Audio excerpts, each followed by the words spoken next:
بسم اللہ الرحمن الرحیم۔ شروع اللہ کے نام سے جو بڑا مہربان نہایت رحم والا ہے۔ ام تريدون ان تسألوا رسولكم كما سئل موسى من قبل۔ معالم التنزیل نے لکھا ہے کہ یہودیوں نے کہا یا رسول اللہ صلی اللہ علیہ وسلم، آسمان سے اس طرح پوری کتاب بیک وقت لا کر پیش کرو جیسا کہ حضرت موسیٰ علیہ السلام نے تورات لایا تھا۔ اور سورہ قصص کی آیات نمبر 48 پارہ نمبر 20 میں ہے کہ فلما جاءہم الحق من عندنا، جب ہمارے طرف سے ان کو حق پہنچا تو ان یہودیوں نے کہا لولا اوتی مثل ما اوتی موسیٰ، کہنے لگے کہ ان کو ایسی کتاب کیوں نہیں ملی جیسا کہ حضرت موسیٰ علیہ السلام کو کتاب ملی تھی۔ اور بعض مشرکین مکہ نے بھی سوال کیا کہ ہم تمہاری بات نہیں مانیں گے یہاں تک کہ اللہ رب العالمین کو اور فرشتوں کو ہمارے سامنے نہ لے آؤ۔ اسی طرح صحیح مسلم کی روایت میں ہے کہ نبی علیہ السلام نے فرمایا کہ اے لوگو، تم پر حج فرض کیا گیا ہے، لہذا حج کرو۔ ایک آدمی نے سوال کیا کہ یا رسول اللہ صلی اللہ علیہ وسلم، کیا ہر سال حج فرض ہے؟ تو نبی علیہ السلام خاموش رہے، یہاں تک کہ اس بندے نے 3 مرتبہ سوال کیا۔ پھر نبی علیہ السلام نے فرمایا کہ اگر میں ہاں کہہ دیتا تو ہر سال حج فرض ہو جاتی اور تم اس کو ادا نہیں کر سکتے تھے۔ فرمایا کہ جب تک میں تمہیں چھوڑے رکھوں، مطلب کوئی حکم نہ بتاؤ،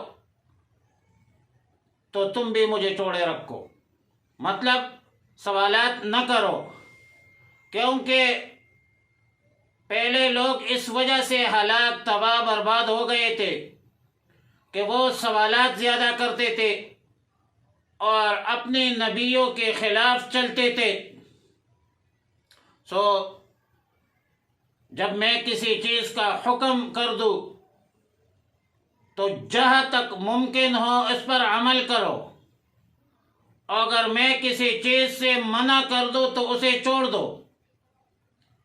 اسی طرح سیدنا مغیرہ بن شعبہ رضی اللہ تعالیٰ عنہ سے روایت ہے کہ نبی علیہ السلام نے فرمایا کہ اللہ تعالیٰ نے تمہارے لیے قیل و قال، کثرت سوال اور اضاعت مال سے منع فرمایا ہے۔ قضا فی البخاری و مسلم۔ آیات کریمہ کا شان نزول جو بھی ہو، لیکن العبرۃ للعموم۔ یہود کو دعوت فکر ہے کہ تم نے موسیٰ علیہ السلام سے ایسی قسم کی سوالات کی اور تم نے اسی طرح سوال کیا، تو بتاؤ اولم یکفروا بما اوتی موسیٰ من قبل، کیا موسیٰ علیہ السلام کو جو کتاب دی گئی تھی، بتاؤ تم اس کے منکر نہیں تھے؟ تم نے تورات پر عمل درآمد سے انکار نہیں کیا تھا کہ یہ احکامات مشکل ہے، اس پر عمل ہم سے نہیں ہوگا؟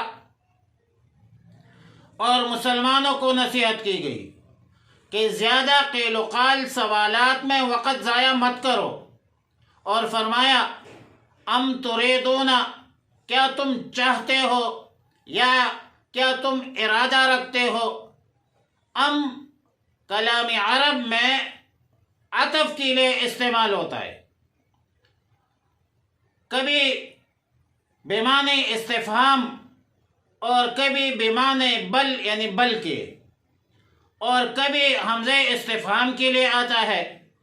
علامہ جلال الدین سیوطی رحمہ اللہ الباری نے ام بمعنی بل لیا ہے، اور علامہ بغوی اور اکثر مفسرین نے ام بمعنی حمزہ اور میم زائدہ لیا ہے۔ لہذا ام تریدون اے اتریدون، کیا تم ارادہ رکھتے ہو، تم چاہتے ہو، ان تسألوا رسولکم، کہ تم اپنے رسول سے سوال کرو۔ اور اگر خطاب مسلمانوں کو ہے تو پھر تو کوئی اشکال نہیں ہے، کیونکہ مسلمانوں کا رسول ہی رسول اللہ مبارک صلی اللہ علیہ وسلم ہے۔ لیکن اگر خطاب کفار مکہ کو ہے، جیسا کہ علامہ جلال الدین سیوطی کا قول ہے، یا خطاب یہود کو ہے، جیسا کہ علامہ بغوی رحمہ اللہ تعالی کا قول ہے، بہرحال رسول سے مراد رسول اللہ مبارک صلی اللہ علیہ وسلم ہے، جو رحمت کائنات ہے، رحمت للعالمین ہے، اور پورے کائنات کے لیے مبعوث ہوئے ہے۔ یا ایھا الناس انی رسول اللہ الیکم جمیعا، اور فرمایا نبی علیہ الصلوۃ والسلام نے، کان النبی یبعث الی قومہ خاصۃ ولکن بعثت الی الناس کافہ، میں تمام عالم انسانیت کے لیے بھیجا گیا ہوں۔ کما سئل موسیٰ من قبل، جیسا کہ اس سے پہلے سوال کیے تھے موسیٰ علیہ السلام سے، ومن یتبدل الکفر بالایمان فقد ضل سواء السبیل، اور جو کوئی بدل لے کفر کو ایمان کے عوض، تو وہ گمراہ ہو گئے سواء السبیل، سیدھے راستے سے۔ مطلب یہ ہے کہ کفر کو ایمان سے تبدیل کرنا، ایمان کے مقابلے میں کفر کو ترجیح دینا، حسد اور عناد کی بنیاد پر مبنی سوالات کرنا، یقیناً سیدھے راہ سے بھٹکنے کے مترادف ہے، بلکہ یہ سیدھے راستے سے بھٹکنا ہے۔ فقد ضل سواء السبیل۔ اور ود کثیر من اہل الکتاب، دل چاہتا ہے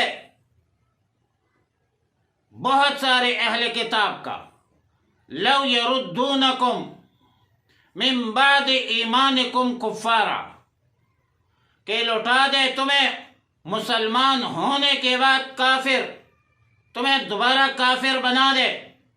اللہ تعالیٰ نے قیامت تک آنے والے تمام مسلمانوں کو خبردار کیا کہ یہ یہود نصارہ تمہیں دوبارہ بنانے کی خواہش رکھتے ہیں،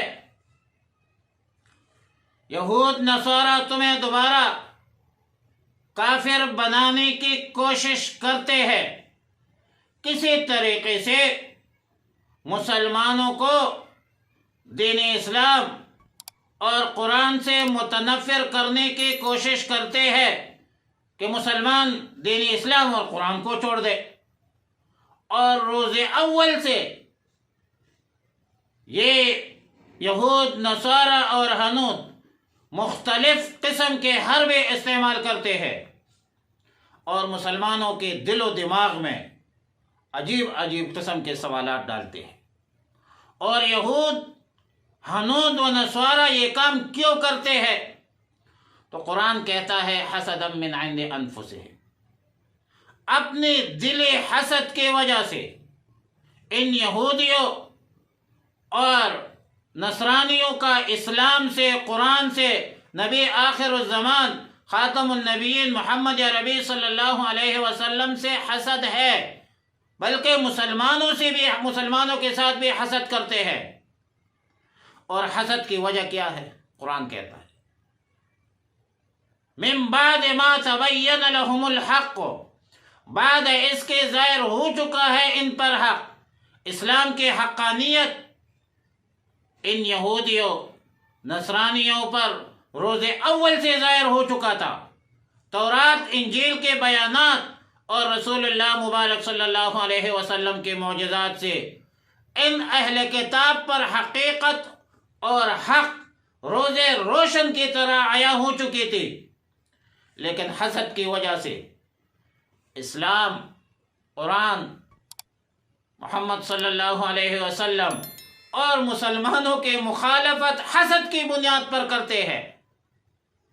پھر اللہ تعالیٰ نے طریقہ کار بتایا کہ اب کیا کرنا ہے۔ تجویز خداوندی کیا ہے؟ فَاعْفُوا وَاصْفَحُوا حَتَّى يَأْتِيَ أَمْرُ اللَّهِ، درگزر کرو، خیال میں نہ لاؤ، مطلب ان یہودیوں نصرانیوں کی پرواہ نہ کرو، ان کے خباثت و شرارتوں کی پرواہ نہ کرو، دین حق کی ترویج، تعمیر و ترقی میں اپنے خدمات جاری رکھو۔